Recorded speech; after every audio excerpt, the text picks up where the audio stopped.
Գյուրջան Կասկադ 60 ամիս փուլային վճարում բազմաթիվ առավելություններ։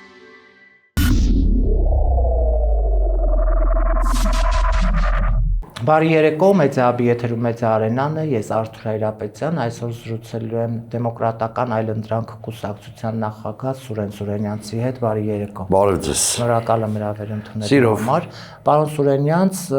իշխանությունը քարոզարշավի ժամանակ են, որ ասում էր եռագլուխ հրեշներին ոչնչացնելու եմ, այդ իր բառամթերքը հիմա չեմ կարող ասել, հա, էլ ինչ եմ անելու, բայց ստացվեց, որ Գագիկ Ծառուկյանը, հա, կարծես այդ եռագլուխներից հիմնական կորիզներ, որը տեսանք թե ինչ վիճակով եւ նաեւ այդ շոուն ապահովելով 70 տարեկան մարդուն գցեցին գետնին։ Հիմա այս ամեն ինչի մեջ ես ուզում եմ հասկանալ, արդյոք Նիկոլ Փաշինյանը ճիշտ չի։ Նիկոլ Փաշինյանը ցինիկ պրագմատիզմի քաղաքականություն է վարում, եթե մի բառով ասել, այսինքն այս պարագայում այդ իր խոստումների, հա, ունը զրկել, սատկացնել, պատերով տալ եւ այլն, այն բացառիկ ոլորտն է, որտեղ ինչ խոստանում անում է։ Այսինքն շատ բաց ըստ էության այդ հոգեբանական տրավման էլ կա, էլի, մոտավորապես, եթե պատկերավոր համեմատություն անենք, այն նույն բանը, որ դրսում իր հետ անում են, ինքը ներսում անում, նաև հոգեբանական տրավմա հաղթահարելու խնդիր երևի ունի։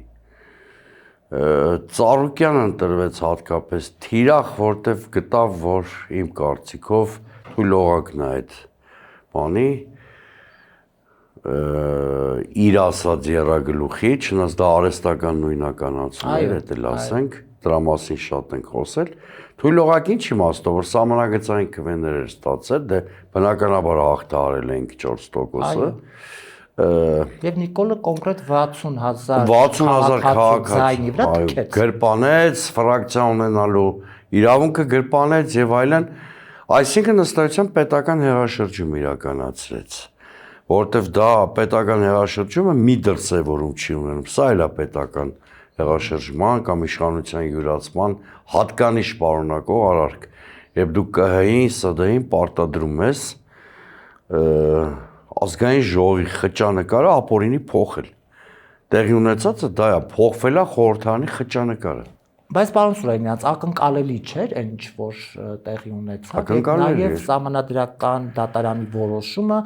մենք իմանում ենք, չէ՞, որ ասենք Նիկոլի սահմանադրական դատարանը։ Գիտեք, ես ընդհանրապես շատ երկար քաղաքական կենսագրություն ունեմ իլյուզիաներին հավատալու համար։ Կային իմ շրջապատում էլ շատ ազնիվ, բայց քաղաքական առումով շատ անփորձ ու միամիտ մարդիկ, ովքեր շարունակ ԿՀ-ի որոշումից հետո ասում էին դե ՍԴ-ն ոնց կարավ Վահագն Հովակիմյան դառնա բան։ Այս մարդկանց ես շարունակ բացատրում էի, որ կայուն ավտորիտարիզմը մի հատ հատկություն ունի։ Այդ համակարգի շրջանակներում բոլոր պետական ինստիտուտները քաղաքական հաշվեհարդարի գործիք են։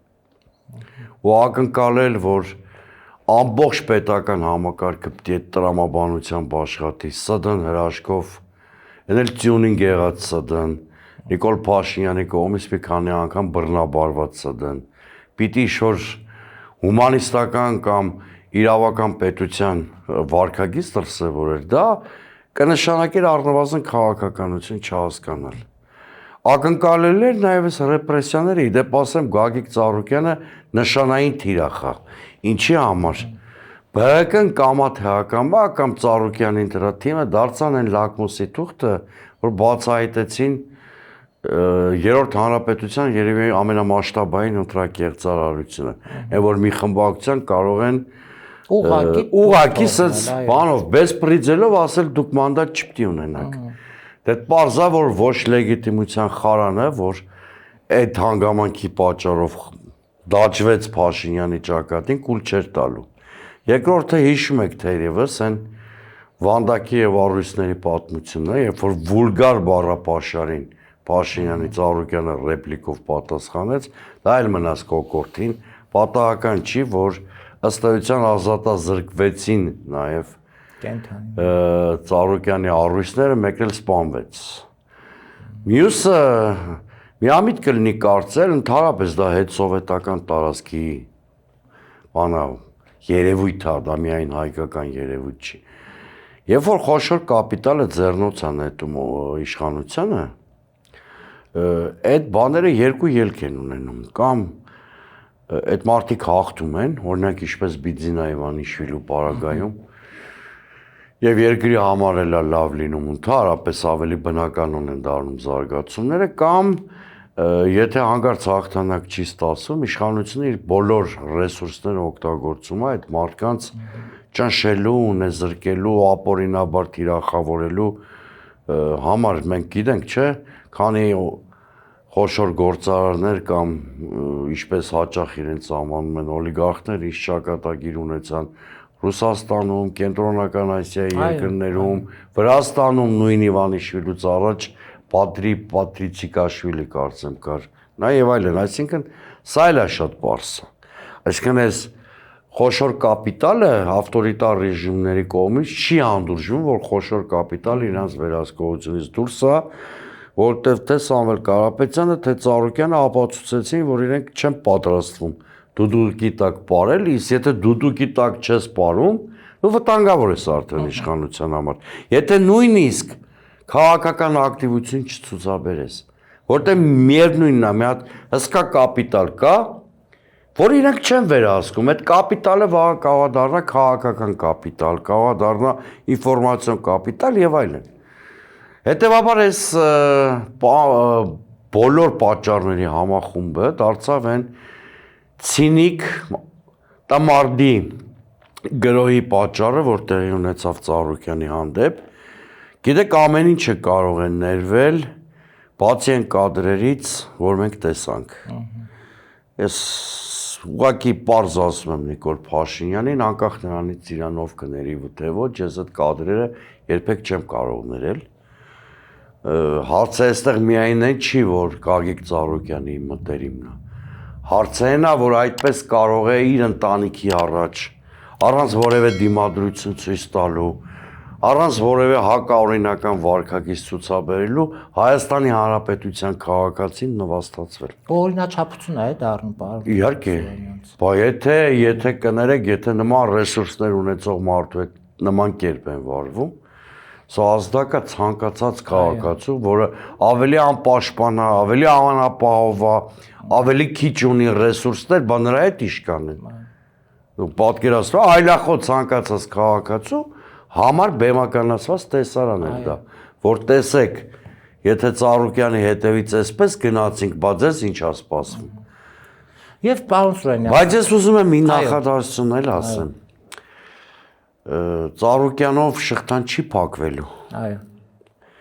Ես կուզեի, որ մեր ընդդիմադիր մյուս գործընկերներն էլ զգոն լինեն։ Որտեվ կրկնում եմ, այդ կարգի խոստումները Նիկոլ Փաշինյանը հետևողականության եւ միջև վերջ է իրականացնում։ Նա միայն Ծառուկյանի անունը չի տվել։ Այո։ Նա տվել է երկու հայտնի այլ գործիչների անուններ, նաեւ տասնյակ այլ գործիչների մասով ակնարկներ արել։ Հետևաբար Ծառուկյանին էլ միջև կալանավորվել հասցրել եմ ասել։ Կամ մենք դիմադրության համակարգ ենք ձևավորում, քաղաքական դիմադրության համակարգի մասին եմ ասում, կամ նստած սպասում ենք, երբ է գալու մեր կալանավորվելու, իսկ խոշոր գործարարների դեպքում նաև ունեզրկվելու պահը։ Հիմա հենց երկրորդ փուլում է։ Իհարկե։ Նստած սպասում։ Եթե համակարգ չձևավորվեց, ի՞նչն է խանգարելու Նիկոլ Փաշինյանը, եթե չկա դիմադրություն, ինքը անդադ գրոհի թափը մեծացնելու է, առաջագալու։ Ի վերջո, այս վիճակը ինքը մեկեն չձևավորեց։ Ազգային հարցերում, այլ հարցերում դիմադրություն կոտրելով, փշրելով առաջ գնաց եւ հիմա հասել ենք այնտեղ, որ մարդկանց ապօրինի կալանավորումը նորմալացել է մեր ընկալման մեջ։ Ընդվզում չկա, խաղաղ ենք, հաշտ ենք, ապրում ենք, այն տեսարաններից հետո Ծառուկյանի տանը բեմականացված ցանկացած հասարակություն, ցանկացած ընդդիմություն, հասարակության վրա առաջի պատասխանատվությունը չեմ էլ ուզում թողնեմ։ Պիտի ընդվզեր։ Պետք է այլ վարկագիծ ունենայինք։ Եվ վերջի պատասխանատվության զգացում ունի ընդդիմությունը թե ոչ։ Պետք է չէ նաև։ Գիտեք, հիմա ընդդիմությունը ես միշտ գիտեք այն գործիչների շարքին եմ դասվում, որոնք միշտ ուզում են այս փուլերում կենտրոնանալ ոչ այնքան իշխանության հրեշությունների վրա, որտեվ ես դրա մասին 8 տարի խոսում եմ։ Այնպես չի, որ սպասում էի նախընտրական ցիկլ գա, որ ես բացահայտեմ կամ մերկացնեմ իշխանության հրեշությունները։ Բացարձակապես։ Ես 8 տարի հատկապես պատերազմից հետո շատ ինտենսիվ դրա մասին խոսել եմ։ Ես ուզում եմ, որ մենք կենտրոնանանք որպես ընդդիմություն ու ինչ կխոսեմ, ինձ էլա վերաբերվում կամ ինքնակնադատության շատ մեծ ծատիկ կա դրա մեջ։ Խոսենք նաև մեր սխալների մասին, որովհետև եթե մենք հասարակության հետ շատ անկեղծ չկոմունիկացվենք ու չբարձրաձայնենք նաև մեր սխալները, օրինակ այն, որ արդյունավետ քաղաքական համակարգեր չենք ձևավորել։ Դժվար թե հասարակությունը երկրորդ անգամ մեզ որպես ընդդիմություն մանդատ տա, որովհետև մենք ունենք այդ տխուր նախադեպերը։ Մեր մոտ ընդդիմությունները կամ ընդդիմադիր առաջնորդությունները մեկ ցիկլի համար են միշտ վստահվել հասարակության կողմից։ Նայեք, Վազգեն Մանուկյան, Ստեփան Դեմիրճյան, Լևոն Տեր-Պետրոսյան, ինչի, որովհետև ձախողումից հետո այո, շատ օբյեկտիվ գնահատական ենք տվել իշխանությունների այլանդակությունների, բայց չենք խոսել մեր սխալների մասին։ Ինչպես կասեր Միքայել Սրբազանը, եթե բոլորս ամեն ինչ այսքան հրաշալի ենք արել, բա ով է գողացել վանքի հավերը։ Հասկանում եք, այստեղ շատ լուրջ թեմա կա։ Ես չեմ ասում ինքնախարազանմամբ զբաղվենք, բայց ինքնակնադատություն պիտի լինի, պիտի մեր բաստողումները փորձենք, հավաքաբանաներ, գույքագրել և փորձենք դրանք վերացնել, աշխարհի վերջը չի վերջո, հունիսի 7-ը ոչ հայոց պատմության մեկնակետն է, ոչ էլ Վաղճանի օրը։ Եվ ասում էր ընդդիմությունը, որ դա լինել չլինելու մասին է։ Էլի, բարդացրինք հունիսի 7-ին չփոխելով, բայց դա չի նշանակում, որ օգոստոսի 7, սեպտեմբերի 7, հոկտեմբերի 7 չկան։ Ես չեմ ուզում էլի այդ վաղճանաբանական բաների մեջ մեզ դնենք, որովհետև հա բարդացրել ենք։ Բա հունիսի 7-ից հետո նոր զիջումներ են պարտադրվելու Հայաստանին, որտեղ Այն արդեն Տիգրան Աշենը։ Հա, որովհետև հայտնի մոլագարը բացահայտորեն է անգամ ընդ որում հանուն արդարության ասենք, այս քարոզարշավին բացահայտորեն ազգային նվաստացման ծրագրի կամ ինքնապետության ոչնչացման ծրագրի անոնս էր անում, օրինակ խոսում էր զիջումների մասին, անկլավների մասին էլ է խոսել, սահմանադրությունը փոխելու մասին էլ է խոսել, պսևդո են գաղափարախոսության մասին էլ է խոսել։ Այս միակ բանն էր, որ ինքը լրիվ ինքը ոչինչ չի խաբել, այս անգամ չի ստել։ Այո։ Հա, բայց առելի քվեներ ստացել է, իհարկե կախ լեգիտիմությամբ արդեն, իհարկե ոչ համոզիչ հաղթանակով, իհարկե գողացած խմբակցությամբ ու մանդատներով, բայց մնացել է իշխանության եւ հետեւաբար ցանկացած ընտրություն գին է ունենում։ Սա գինն ենք վճարելու։ Իհարկե։ 21-ին գին վճարեցինք Արցախի կորստով։ Սրա համար էլ ենք գին վճարելու, բայց հարգելի Արթուր, այդ գինը շատ ավելի թանկ ենք վճարելու, եթե չսթափվենք իմ ասած դիմադրության համակարգը չձևավորենք։ Պարոն Սուրենյանց, նայեք, ընդդիմությունը դուք խոսեցիք ոչ լեգիտիմության մասին Նիկոլի, հա, եւ ՍԴ-ի որոշումը հատկապես։ Հիմա ինչ հաստատվում, հա, ուժեղ Հայաստանը, որը ընդդիմությունից ամենաշատ ձայներ հավաքածն էր, հա, հայտարարեց, որ մանդատ վերցնում է գնում է ազգային ժողով։ Հիմա կոնկրետ հարց են տալիս։ Մանդատ վերցնել եւ գնալ ազգային ժողով, արդյոք Նիկոլին լեգիտիմ չեն դարձնում, մեկ, եւ երկրորդ, արդյոք քաղաքականության առումով բարոյական էր, երբ որ քո երրորդ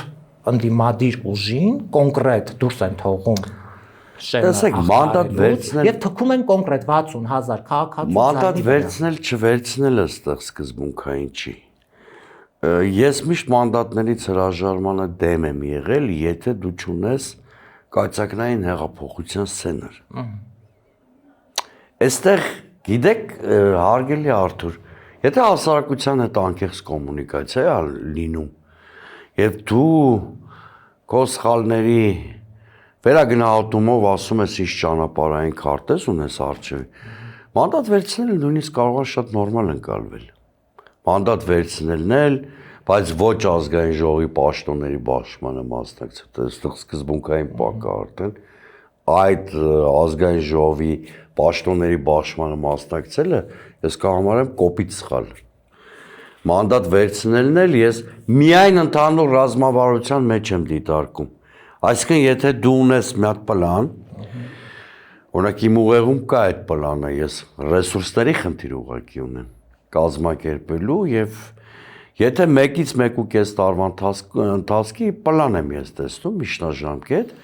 որտեղ արդյունավետ քաղաքական համակարգեր ձևավորելու դեպքում կարող ես հասնել իշխանափոխության։ Շատ խաղաղ, շատ անցնցում, բայց իհարկե այդտեղ այդ բանը քաղաքականությունը պիտի բերի մանդատի արժևորում կամ փողոցի գեներացիա։ Երբ որ քաղաքականություն չկա, մանդատ վերցնելն էլ ինքնանպատակ կարող է լինել, մանդատից հրաժարումը առավել եւս։ Երբ որ քաղաքականություն ու համապատասխան էներգիա չկա, փողոց դուրս գալն էլ կարող է ինքնանպատակ լինել, փողոց դուրս չգալն էլ ընդհանրապես չհասկացվել։ Այստեղ ռազմավարության խնդիրն է եւ համակարգ ստեղծելու խնդիրն է, որ ընդդիմությունը առաջնային պիտի դնի։ Թե չհավատացեք, մանդատ վերցնել չվերցնելու արհեստական թեման չէր սրվի։ Երկու падգամավոր կար 89-90 թվականներին ՀԽՍ վերջին գերագույն խորհրդում կոմունիստական իշխանության պարագայում հայոց համազգային շարժում ուներ երկու падգամավոր ընտան։ Մեկը Լևոն Տեր-Պետրոսյանն էր, մեկը, եթե չեմ սխալվում, ակադեմիկոս Ռաֆայել Ղազարյանն է, լուսահոգի Ղարաբաղ կոմիտեի անդամ դարձյալ։ Քանի որ հայոց համազգային շարժումը որպես ինստիտուցիոնալ կառույց ուներ հստակ ռազմավարություն, ճանապարհային քարտեզ, օրակարգ, քաղաքական ասելիք, այդ երկու մանդատը մեծ նպաստ բերեցին հայկական հեղափոխության կայացման ճանապարհին։ Հասկանում եք, այդ երկու մանդատը թելադրեցին ճահճի մեջ ընկղմած այդ խորհրդային պարլամենտ ասելն էր մեղք դրան ժողովի, ասենք ասենք, բանը օրակարգ թելադրող դարձան։ Այստեղ հետևաբար ես մանդատ վերցնել չվերցնելու հարթության վրա չեմ դիտարկի։ Ունեն ռազմավարություն, ունեն քաղաքական համակարգ, ունեն ճանապարհային քարտեզ, ունեն քաղաքական հստակ խոսույթ։ Կարող են հաջողել մանդատի փողոցի միքս ապահովել եւ այլն։ Դե հիմա ասում են այդ խոստումները տալիս են, բայց մեր աչքի առաջ 21-ի ես խոստումներին վաղուց չեմ հավատում։ 21-ից առաջ ես ասում եմ բերեք ներկայացրեք ճանապարհային քարտեզ։ Ես որպես փոփոխությունների ձգտող մարդ ոչ միայն կվստահեմ, առավելագույնը կհետևեմ այդ ծրագրի իմ ուժերի ներածին։ Նպաստեն, այո, նպաստեն։ Հիմա ես առայժմ ընդդիմության կողմից լսում եմ շատ ընդհանուր բնույթի մակերեսային ուրվագծումներ իմ տարիքին եւ իմ քաղաքական փորձառությանը դավաճանած կլինեմ, եթե միանգամից հավատամ այդ պատրանքներով ապրեմ։ Ես միջև ռեալություն չտեսնեմ առաջին քաղաքական խոսքի մակարդակում։ Եվ խոսքն է գործ։ Խոսքն է դառնում ծրագիր։ Ես արժևորված խոսքի նկատի ունեմ։ Ես առայժմ դա չեմ տեսնում, չեմ էլ ուզում փակված համարել այդ թեման։ Ի վերջո մարդիկ նոր են շանս ստացել, հունիսի, բայց ամենաառաջինը հասարակության հետ շատ անկեղծ դիալոգը պետք է լինի։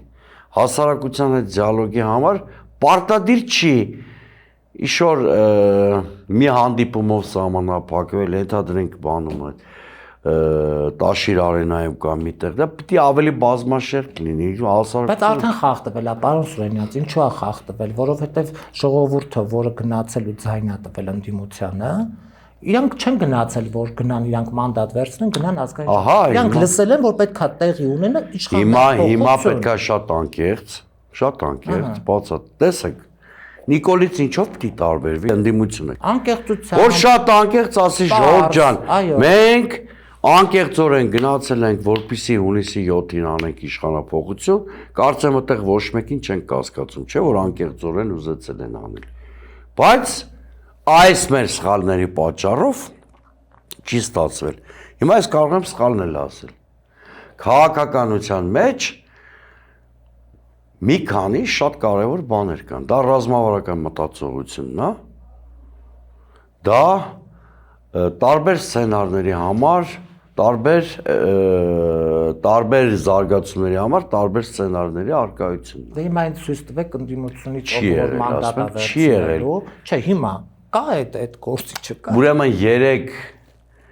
ընդդիմադիր առանցքային ուժերն էլ չեն ունեցել ցավոք սրտի այդ ռազմավարական մտածողությունը եւ դրանից բխող կոնցեպտները։ Հիմա կարող են արդյոք հիմա ունենալ։ Ես իրավունք չունեմ մարդկանց նաեւ քաղաքական անմեղության կանխավարկածի կասկածի տակ դնել, ասել, չէ, սպառված են։ Հիմա իրանք ժամանակ ունեն ինձ, ձեզ,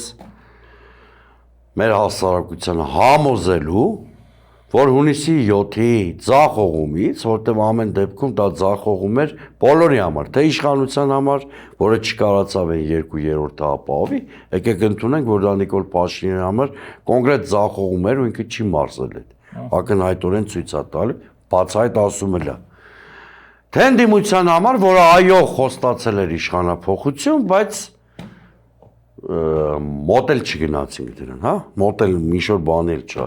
Հիմա պետք է ընդդիմության այն ուժերը, որոնք պարլամենտ են անցել, ներկայացնեն երկրում ստեղծված համապարփակ ճգնաժամը հաղթահարելու շատ իրատեսական ճանապարհային քարտեզ։ Կարծում եմ մեր հասարակությունը այնքան փորձառու է դարել, կամ մենք որպես հասարակական կարծիքի սպիկերներ, ձևավորողներ, որ շատ ստապ կարող են գնահատել այդ ծրագիրը։ Ինչքանով է իրատեսական, ինչքանով կարող է հասարակական ներառականություն ապահովել եւ մի քանի այլ այսպիսի կենսական հարցերի պատասխաններ։ Հենց այդ հարցերի պատասխանները ստանանք, կարող ենք դատողություններ անել։ Եթե այս ընդդիմությունը արդյունավետ քաղաքական համակարգ չձևավորեց, միևնույնն է, այն արկա խնդիրները ոչ միտեղ չեն անհետացել, չէ՞։ Իշխանության ճգնաժամ, հասարակության բևեռացում, սոցիալական լարվածություն, արտաքին մարտահրավերներ, այս 4-5 խնդիրներից որևէ մեկը չի անհետացել։ Ուրեմն եթե այս իշխանությունը չհաջողվեց, հասարակական տրամադրությունների արմատականացումը, հասարակության բևեռացումը շատ կարճ ժամանակում ծնելու է անդիմադիր նոր հարթակ, մի քիչ ավելի այլ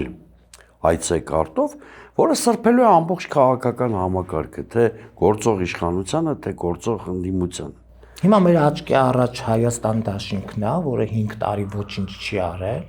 ընդհակառակը Արցախը հանձնվել է եւ իրենք որպես ընդդիմադիր ուժ, ես իրենց մեղադրում եմ, որ իրավունք ունեք, ցանկացած իրավունք ունեք, որովհետեւ համարժեք չի պատասխանատվությունը։ Նիկոլը կործանողն է։ Նիկոլը կործանման համար է պատասխանատու։ Նիկոլը գիտակցաբար է կործանված։ Բայց այդ շրջանի ակտիվ թե քաղաքական դերակատարներին նաև ընդդիմության իր խորհրդանում ներկայացված իրավունք ունեք մեղադրելու անգործության մեջ։ Այո, մենք հիշում ենք, որ մարդիկ բոյկոտում էին, հետո ասում են մենք մեր օրակարգով ենք գնում, ու մենք այդպես չենք տեսնում, այդ օրակարգը ո՞րն էր։ Եվ 5 տարի երկիրը համատեղ ուժերով տարել են կործանման։ Հիմա այս մարդիկ մանդատ են վերցնում, նորից գնում են ազգային ժողով, նորից լսում ենք, որ մենք գնում ենք ազգային ժողով բան փոխելու համար։ Այսինքն այդ բանը մենք հասկանում ենք, չէ՞, իշխանափոխության մասին է։ Բայց այդ մարդիկ նույնիսկ անվստացան գործընթացի մեջ տեսանք ինչքան դանդաղեցին, հետո ստորագրեցին, շպրտեցին, ասեցին դե ստորագրությունն եք ուզում, արծես Քաղաքական պատասխանատվության ինստիտուտը այդ ուժի մասով մասնակի գործել է։ Հետո երբ որ ընդդիմությանը անհարմար հարցեր ենք տալի, ասում են բանը, պարակտում եք։ Իրանք այնուամենայնիվ այլևս գլխավոր ընդդիմություն չեն այս պահին, ճանեկարով եմ ասում։ Հիմա մեղադրելու են իր բանը, որ մենք դե քիչ ենք։ Չէ, հիմա առաջի լուծումները առաջին սպասելու ենք ուժեղ Հայաստանից։ Հայաստան դաշինքը այնուամենայնիվ չունի նախկին ազդեցությունը եւ ընդդիմության առաջնորդությունը, այստեղ հենց ձեր ասած վարկագիծն է նաև պատճառը դարձել, որ հասարակությունը ավելի քիչ վստահություն է իրենց տվել։ Սա այդպես։ Բայց հույս ունենանք, որ իրենք էլ ռեբրենդինգի խնդիր կլուծեն, քաղաքական խոսքի, քաղաքական բովանդակության, ոչ թե անվան։ Ես ասում եմ, կարճ ժամանակ պետքա կարտ բլանշ տալ այդ ուժերին, երկուսին են։ Նոր է վերջացել ընտրությունները, նույնիսկ մանդատը չեն վերցրել, բայց այս սկզբունքային հարցերի պատասխանները պիտի տան։ Այն ինչ որ նոր ես ընչեցրել։ Հակառակ պարագայում նոր ընդդիմության ձևավորումը սարերի հետևում չի լինելու։ Հասկանում եք, ի վերջո հասարակական ընդդիմադիր խմբերը եթե զգան, որ ինքնաարտահայտման խնդիր ունեն, այսինքն չկա այն տիտղոսային ընդդիմությունը, որը կոմունիկացիայի միջոցով իր քաղաքական շահերի տրանսլյատորն է խորհրդանում, ձևավորելու արվելի արմատական ընդդիմություն։ Այս միշտ պիտի նկատի ունենանք։ Միշտ։ Եվ դրա համար եմ ասում, իրենք ունեն տարի-տարուկես ժամանակ այս ապիկար իշխանությանը հեռացնելու համար։ Հակառակ պարագայում տարի-տարուկես հետո այսօրվա արգումենտները, որ մենք մշակումների փուլում ենք, վերցրել ենք մանդատներ, հիմա պիտի մենք հավատանք, որ այո, իրենք վերցրել են մանդատներ, որ նպաստեն մեծ պայքարի։ Բայց տարուկես հետո այդ խոսքերը այլևս արժանահավատ չեն լինել։ Իհարկե։ Միանշանակ տարուկես հետո չենք կարող մենք իրենցից լսել այն նույնը, որ լսում ենք այսօր։ Այսօր դերևս, բա մարդը խոսք է ասում, պիտի ժամանակ տաս, ի վերջո մանդատ էլ չի վերցրել, պիտի ժամանակ տաս դա բանանելու։ Բայց ես իմ գործընկերներին մի բան եմ ուզում, բարեկամաբար շատ, որտեղ երկու ֆրակցիաներում էլ շատ ընկերներ ունեմ։ Բարեկամաբար ուզում եմ իմ գործընկերներին մի բան ասեմ, սա ազգային ժողով չի լինելու։ Նույնիսկ այս ազգային ժողովի պես չի լինելու, որ հրաժեշտ ենք տալիս, այս խայտառակ ազգային ժողով, սա ջունգլիներ է լինելու, որտեղ հաճախ իրենց սպասելու են հաշվեհարդարներ, ծեծեր, հրապարակային նվաստացումներ, պատահական չի, որ ազգային ժողովի ընտրություններից շատ կարճ ժամանակ անց Երևանի ավականիում վստահ եմ Նիկոլ Փաշինյանի հրահանգով այն բեմականացումը եղավ, երբ որ բառիսկական իմաստով լիստերի դահլիճից անում էին եւ միջանցքում խոշտանգում էին ավականուն դիմադիր անդամներին։ Նույն բանը լինելու է այս ազգային ժողովում։ Իրենք բացահայտել ասում են դե եկեք տեսեք ձեզ ինչ ասպան։ Հետևաբար ես կոչ եմ անում, որ մեր ընդդիմադիր գործընկերները բոլոր զարգացումների համար ունենան սցենարներ։ Այ եթե գնում են ազգային ժողով, պարզվում է, որ հենց առաջին նիստից այնտեղ բոյ без правила, օրինակ ինչ են անում այդ դեպքում։ Հույս ունեմ, որ բոլոր զարգացումների համար իրենք ունեն սցենարներ։ Դե ինչքան որ պլան B ունեին, այնքան էլ կունենան այդ։ Հիմա բայց հույս ունենանք, բայց նաև պահանջատեր դիլնենք, որևէ ընդդիմադիր խմբակցություն, որ անցել է այս անգամ խորհրդարան, հանկարծ մի նեղվեք, հարգելի գո, այն որ մենք քննադատում ենք, սուր խոսք ենք ասում։ Այդ մեզ է վերաբերում։ Ձեր հետ միասին։ Այսինքն քննադատության մեջ մի տեսեք բան, թշնամանք։ Այո։ Բա պիտի քննադատենք, բա քվենք ինձ որ քննադատում են հիմա։ ԲՀԿ ընտրաթիմի ձախողումների համար կամ ընդհանրական հավաքական ընդդիմության ձախողումների համար ես շատ թեթև եմ տանում, որտեղ ի վերջո հարգելի Արթուր, բա ես գամ սիրուն փողկապով, կոստյումով ձեր տաղավարում նստեմ, ասեմ մենք ամեն ինչ իդեալական ենք արել, Նիկոլ Փաշինյանի հրեշավոր արարքները մեզ դրեցին այս վիճակի մեջ, որ Նիկոլ Փաշինյանը հումանիստ չի, հայրենիքի գողա մի օր էլ մանդատի գող էր դառնալու, դա հասարակությունից լավ գիտի։ Առանց իմ հավելյալ բացատրությունների։ Իրանք ասում են, դուք գիտեիք այդ մասին ինչու սենց էլի ստացվեց։ Այդ հարցի պատասխանը եւ եթե հարկա նաեւ իմ ներողությունը դրա կարիք ունի հասարակությունը, ոչ թե ինքնա ասխալականի բարդույթով կամ նստեմ եթերներ, կրկնում եմ, եթե մարդը իրան ասխալական է համարում, որևէ մարդ, նշանակում է այդ պայից ինքը խոստովանում է, որ ինքը քաղաքական առումով ոչնչացված է այլևս։ Ավարտվել է գոյությունը։ Այո։ Պարոն Սուրենյանց, նայեք, հիմա ընտրություններից հետո հատկապես, հա, երկրում ինչա տեղի ունենում։ Այն բիզնեսները, որ այսօր Ծառուկյանի ձեռքից տոտալ, հա, վերցրել են եւ թույլ չեն տալի, որ մարդիկ աշխատեն, այդ մարդիկ աշխատատեղերի հետ կապված խնդիր ունեն, հա, դուրս են եկել փողոց, բղավում են, որ մենք օրվա հացի խնդիր ունենք, վարկերի տակ ճռում ենք եւ այլն, եւ հետո նաեւ այս անպայման լրացնեմ, որ այն մարդը, որը Ծառուկյանի բիզնեսում ինչ որ մի տեղ, հա, որը պատկանում էր Ծառուկյանին, աշխատում էր, կանգնեց ասեց Նիկոլ Փաշինյանի, բա ձեզ եմ ընտրել, ինչու եք հիմա ինձ գործազուրկ թողել, հա? Այսինքն այս նաև տպավորություն էր մարդկանց մոտ, որ ընտրություններից առաջ Ծառուկյանը չի հավաքել իր ժողովրդին, ասել գիտեք ինչ, ինձ ձայն կա։ Ես ասում եմ, որ ոչ մի ճնշում իր բիզնեսում ներգրաված մարդկանց վրա չի եղել։ Այո, ակնհայտ այդ մարդը։ Ես եթերներում ասում եմ, շատերը ինձ չէին հավատում։ Ասում եմ, որևէ ձևով որևէ մարդու քվեարկություն չի ուղղորդվել։ Բայց ասում են անդադ իշխանություն ընտրակաշառք են Չէ, դատարկ խոսակցություն է, մարդը բանավոր չի։ Դատարկ խոսակցություն է, ես ասում եմ բիզնեսում ներգրաված հասարակ մարդկանց քվեները ստանալու նպատակով որևէ ապօրինի, նույնիսկ ոչ ապօրինի, նույնիսկ ուղղորդման որևէ փորձ չի եղել։ Մարդիկ քվեարկել են իրենց կամոք։ Հիմա 40,000 մարդ մնացել է գործազուրկ, այնտեղ ամենօրյա ռեժիմով օրը ցերեկ տեսնում ենք, հա, կրակոցներ մարդկանց վրա, ծեծուջարդ, ամեն օր երկրում հարկասոցիալական իշխանության մասին է խոսքը։ Այո։ Իրան ամեն օր ժողովրդի ցավը տանում է, սիրում է, արտասվում է, հուզվում է, դոլա խփում, ես իմ, բայց այս մարդը տիած է իր քաղաքականությամբ։ Ես օրինակ չգիտեի, որ նաև կնատյացա։ Այո, կնատյացել է, Արցախը տյացել է եւ մի շարք այլ։ Տեսեք, օրինակ եմ բժշկուհուն հայտնի, որը խնդիր եղավ, հա, մարդը ինչ որ ճակատին։ Տեսեք, եթե մարդը մի քանի հազար մարդու է նահատակել իր արկածախնդիր քաղաքականության հետևանքով, զոհասեղանի վրա է դրել են մարդկանց կարգերը։ Եթե մարդը այդքան հեշտ թիրախավորում այլախոհություն ունեցող որևէ մարդու,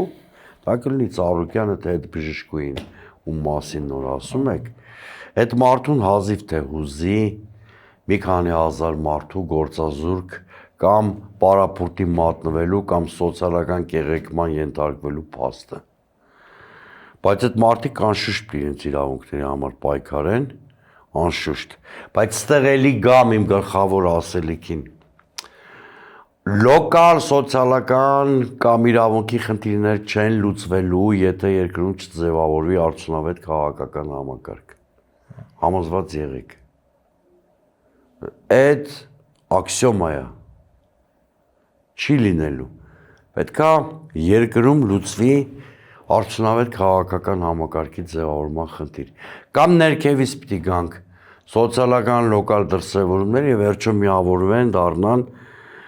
հիմա որ տարբերակով մեր մոտ կգնան զարգացումները, ես դժվար եմ կանխատեսում։ Այդ նաև ընդդիմության վարքագծից է կապված։ Դե հիմա Տիգրանաշենը կոնկրետ վտանգի առաջ է կանգնած, հա, այս մարդը նաև ոնց որ իրանցում տեղի ունեցավ, ինչ որ տեղի ունեցավ, հիմա Տիգրանաշենի հերթն է եկել։ Ու տենց հերթը գալու է։ Էլի գալիս ենք նույն խնդրին։ Հասնելու է Երևան։ Կա դիմադրություն Եվ Սամրադրությունը չի կարողանալու փոխել եւ Տիգրանաշենը չի կարողանալու հանձնել ու մեծ հավանականությամբ դերևս պատերազմել չլինի։ Նույնիսկ ընդդիմությունը իր ձայների տերը չեղավ, պարոն Սուրենյանց, ասենք ընդդիմությունը նույնիսկ չկարողացավ։ Դե հիմա տեսեք, եթե էլի գնա ազգային նվաստացման ասել, գիտեք ինչ, ես ձայնը տվել եմ 60000 ձայնը ուր է։ Հարգելի Արթուր, եթե էլի գնա, ես չեմ արդարանալու, նույն ԲՀԿ պլան B չուներ։ Հակառակ դեպքում այդ 60000 մարդուն կգեներացներ փողոցում եւ այլն։ Հիմա 60000 մարդը ինչ անի։ Բայց եթե ազգային նվաստացման քաղաքականությունը շարունակվի եւ ընդդիմությունը դրան հակազդելու քայլեր չանի, ձերեն հորետեսական կանխատեսումն ու խիստ գնահատականները կմտնեն ամբողջովին ուժի մեջ։ Ես հույս ունեմ, կրկնում եմ, որ այնուամենայնիվ այս ընտրությունները փակուղ էին նաև իշխանության համար, այդ նաև ընդդիմության շնորհիվ էր, ես հույս ունեմ, որ սխալները գիտակցած աշտանը մի քիչ վերաիմաստավորված ընդդիմություն կտեսնեմ։ Հիմա եթե ասեք շատ մեծ հույս ունեմ, թե ոչ, շատ մեծ հույս չունեմ, չէ։ Հիմա շոկ է։ Շատ մեծ հույս չունեմ, բայց ես սովորեմ այդ բանը, այդ բանկա չէ, որոշակի ժամանակային լիմիտը 100 օր կարծեմ, որ տրվում է թե նորանշանակ պաշտոնյան։ Այս դեպքում ընտրությունից հետո այդ 100 օրվա պաուզան խորհրդարան անցած ուժերի համար կարելի է տալ, բայց դա չի նշանակում, որ իրենք քննադատություն չպետք է հանդուրժեն, իրենք բան չեն, տաբու չի։ Իմ համար տաբու թեմա չկա ու չի կարող լինել։ Եթե նույնիսկ որևէ դիմադիր ինձանից նեղանում է, մի 6 ամիս հետո համոզում եմ, որ ճիշտ եմ ասել։ Պետք չի նեղանալ, տղերք ջան, լսեք,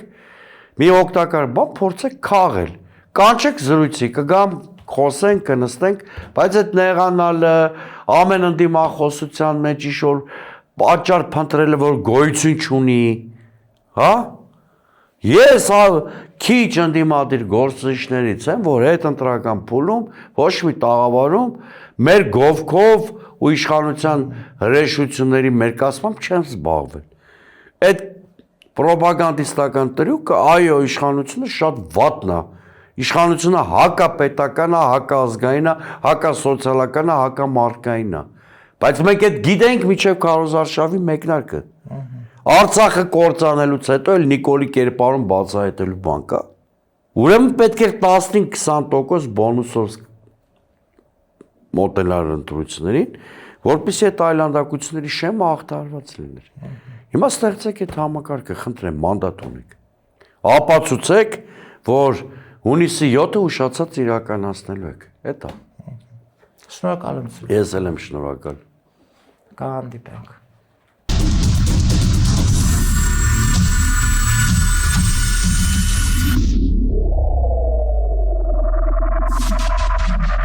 Գյուրջան Կասկադ 60 ամիս փուլային վճարում բազմաթիվ առավելություններ։